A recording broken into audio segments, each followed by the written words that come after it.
Hey everyone, TNT here. Well, it's been a while, 4 months, I guess, since I posted my last video. You've probably been wondering what's going on with me and the channel.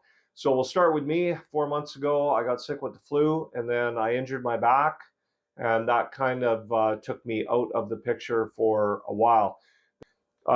The sickness and injury, I never really fully recovered from that, and it's been really hard to get back down here in the shop. And even when I am in the shop, I can't spend as much time down here as I would like because I start to get too much pain in my back and in my legs. So now let's move on to the channel and where I foresee it going and what's happening. Unfortunately, this is going to be the last bike build I do. If somebody else wants me to build a bike for them and they're okay with what the costs are and the length of time that it might take me to build the bike, I may consider it. I've had a few people approach me over the past to do something like that, and I've always said no because I always had my own builds I was doing, but it might be something I look at doing in the future. The dual CR250 builds that I built last year, the cost projection on that budget was going to be 10K. I figured it was going to cost me to build those two bikes. In the end, the cost to build those two bikes was closer to 15K. There was no way in recovering that money. It's absolutely impossible up here in Canada to sell these bikes for that much money. I sold the OEM bike for 6K. The guy that bought it, he's very happy with having a bike that he had when he was younger, all completely restored from the bottom to the top. The non-OEM bike was built for me. I was planning to keep it and ride it, but due to the pain that I'm in, there's just no way I can ride a bike out at the racetrack. Like, it's not going to happen. And I'm not going to take a bike like this and turn it into a logging road bike. It's not what it's meant for. It was built to be on the track. So it's up for sale for 6,500 Canadian. That bike cost me over 8,500 to build, and there's just no way it'll sell for that. Not a chance. Not up here in Canada. Now, why did these bikes cost this much to build?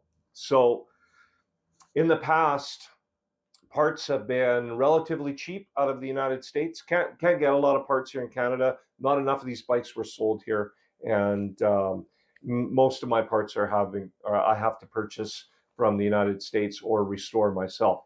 So buying parts out of the United States, give you an example. I buy a $100 part out of the United States and I have it shipped up to where I can pick it up and bring it back across the border. That $100 part, just in rate of exchange, which is only supposed to be, I think, 38 cents on the dollar, translates out to about $1.50 by the time I pay for it. So another 50 cents extra on top of that $1. So $50 on top of that 100. Then every state is charging tax now. Customers are no longer providing free shipping. When I bring it back across the line, I got to pay taxes coming into my own country again.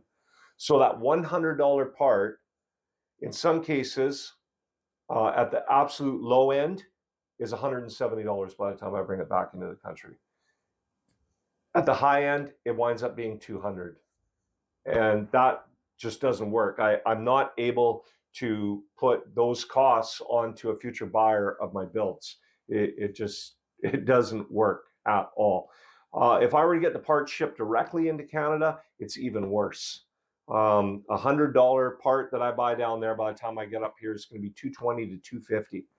So that is the reason why this CR500 is the last build that I can afford to pay for. I just cannot finance this anymore. The revenue from YouTube does not bridge the gap difference anymore at all. I don't know what's going on with things that have changed on YouTube. I know the United States is withholding tax from me that I don't even think I can get back. I haven't done a lot of research on it. I got it down to, I think, about 10% of my revenue, but I don't think I can even get that 10% back without having to possibly get an accountant and a lawyer.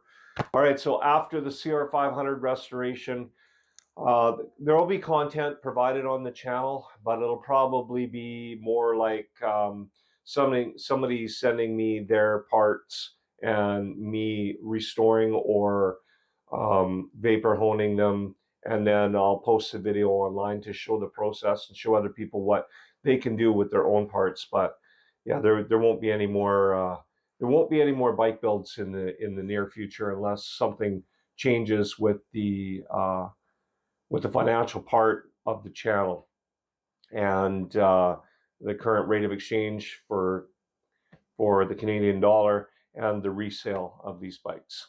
All right, so that's it. I'm going to wrap this video up. I thank everybody for coming out and watching and sticking with me. I see that my subscriber base has not dropped.